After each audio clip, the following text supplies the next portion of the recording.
Winter Garden, Florida has been undoubtedly one of the darlings of the entire Orlando metro area. This particular area has been bringing in droves of buyers, with interest coming from all over the country and international buyers at large. Why? Who knows? It's got a ton of natural beauty. It's got a small town vibe with a ton of growth that has just exploded over the past few years, bringing a lot of people and a lot of interest. But I've done my homework, I've dug through the research, and on this video, you are gonna have one of the most thorough, data-driven updates on exactly what is going on in Winter Garden right now, what you can expect to the end of 2024 and into 2025 as we make some predictions, as we look at the market health and put a finger on the pulse to tell you exactly what you should expect. If you own here now, what can you expect your equity to become in the near future? And if you're looking to buy, should you wait based on what the data is telling us?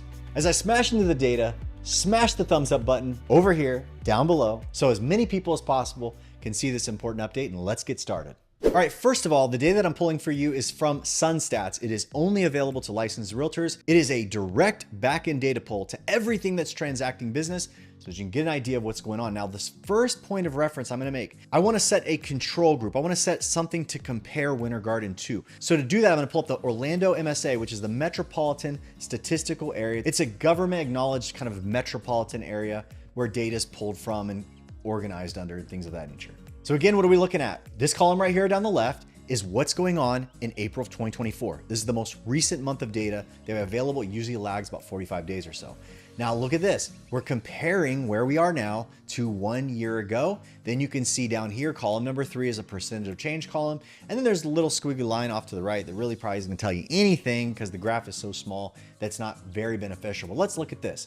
So closed sales actually positive year over year. That's a good thing because we've seen sales struggle. Why? Because interest rates are high, buyers are freaking out and they're quitting. Look at this, cash sales marginally over last year. Cash as a percentage of closed sales is actually down. Median sale price is up 3.1%, no surprise there. Average sale price, which is a probably more important measure of price, 5.5%.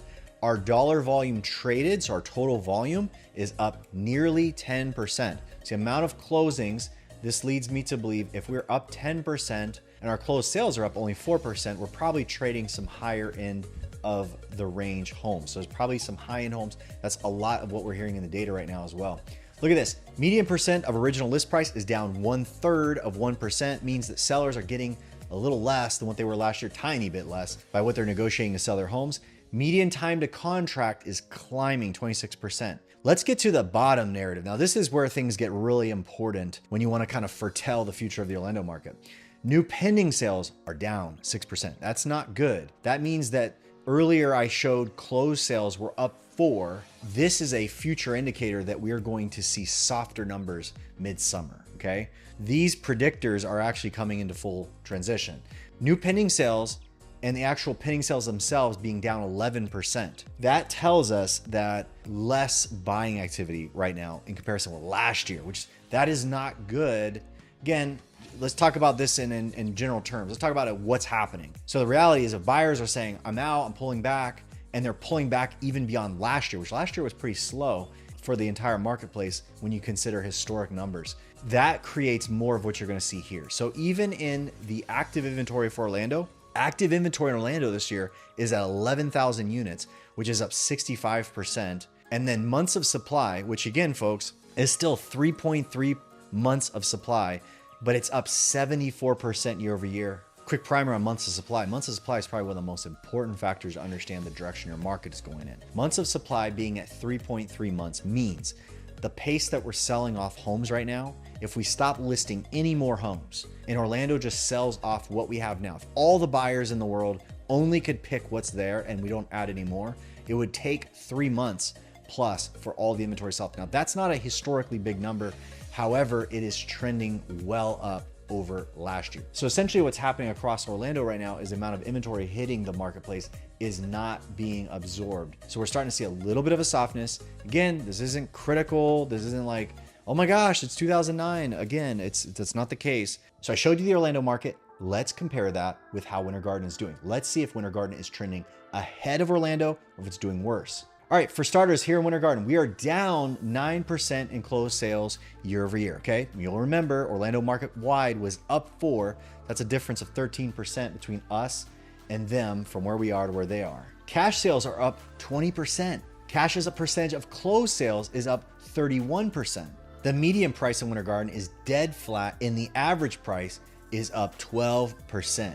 Look at that. Winter Garden's average price went from $545,000 last year to now $615,000 again a year later, April 2024. Dollar volume was up 2.3%. Now, median percent of original list price is now just under 98%. That percentage point is higher than the Orlando marketplace by about 1%, but we are actually down. So sellers are given a little bit more than they were a year ago, probably because they're dealing with a lot of cash buyers in terms of their negotiation in this marketplace. Now, this back half is obviously the more interesting and most important part of the update. Look at this.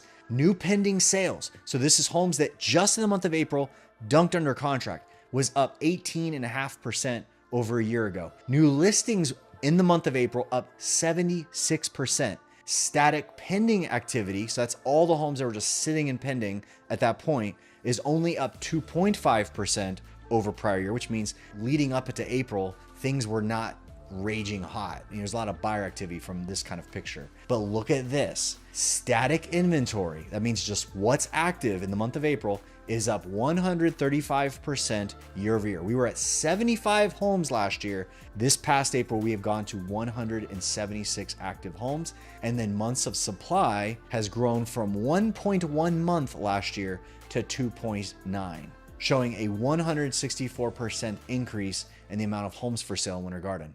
Now, the silver lining from this report is that in April, there was a big jump in activity from people looking to get in the market and buy homes. So April was a nice move against a lot of inventory sitting around. Now, you have to understand that our months of supply, the amount of inventory that's just sitting static, there is less in Winter Garden. 2.9 months of supply. Remember that rate I told you that if we stop listing, how long will it take to sell it all off? So Winter Garden at 2.9 is still a pretty low number. Now, if this keeps up, the amount of active inbound listings, there is something happening, obviously in the marketplace, even in Orlando, where there's this discussion of the idea of golden handcuffs and people that have lower than 3% interest rates, they're just never going to sell and all this. And obviously we're seeing here in Winter Garden that there's more trading going on. For whatever reason, people are saying, I'm moving across the city, across the state, across the country. Whatever the reasons are, my house is going on the market now, and there's a much bigger wave. And ultimately what we've seen is that inventory level has grown at a decent clip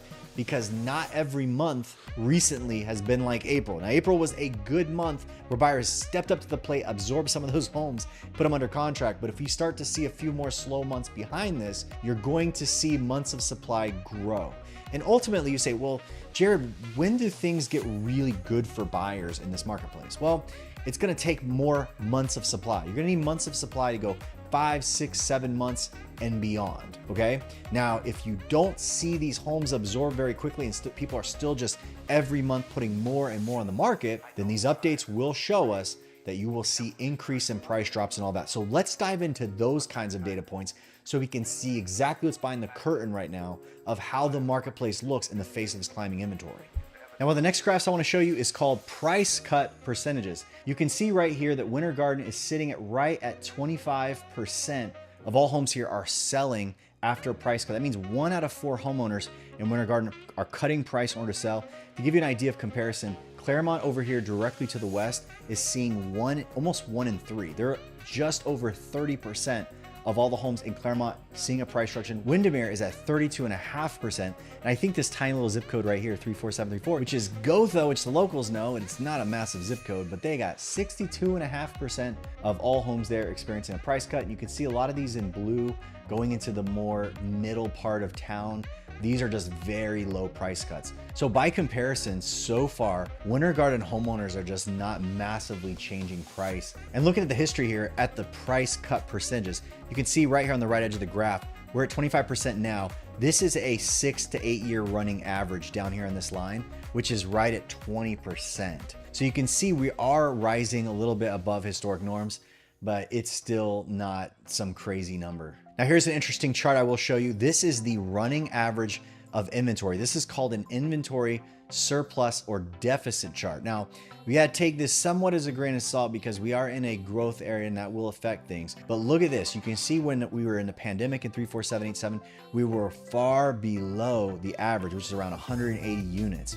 Right now, we are well over the chart. And obviously we can see back here pre-pandemic, we were running a little beneath where we are now. So we are kind of shooting up beyond that.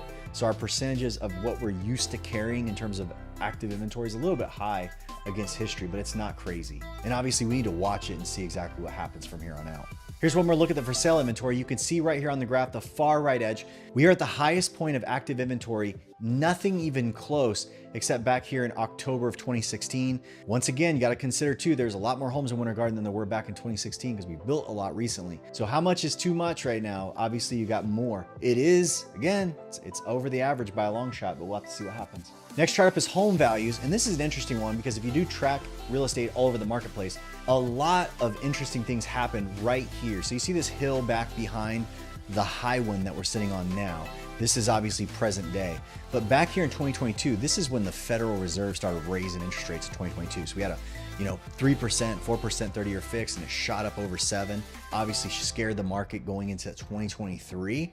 And you can see that there's really been a climb ever since the market found its equilibrium early last year. It's obviously looks like it kind of is petering out. It looks like the rate of velocity, it might be kind of turning flat. If you kind of follow this line on the trend it's currently on, it looks like it's about to turn, maybe like a plateau here. But you can clearly see we had an interesting ride coming out of the pandemic. It just went straight vertical in this area from 2020 all the way to 2022. If you're thinking of buying or selling a home in Winter Garden, put my experience and the data intelligence to work for you. As an agent, I'm like the eHarmony of Winter Garden. I match buyers with sellers. So sellers, if you're selling here, put a resident with a massive resume, over 20 years experience, nearly 4,000 homes sold, put it to work for you. And if you're looking to buy in Winter Garden, I've got sellers calling me all the time looking to sell. Jump down the description below and reach out to me today. And if you've watched this far, jump down in the comments and tell me just what the market holds for Orlando and particularly Winter Garden in 2025. Let's get those predictions. As well as please put a recommendation of the next city that you want to see an update from. We'll talk to you real soon.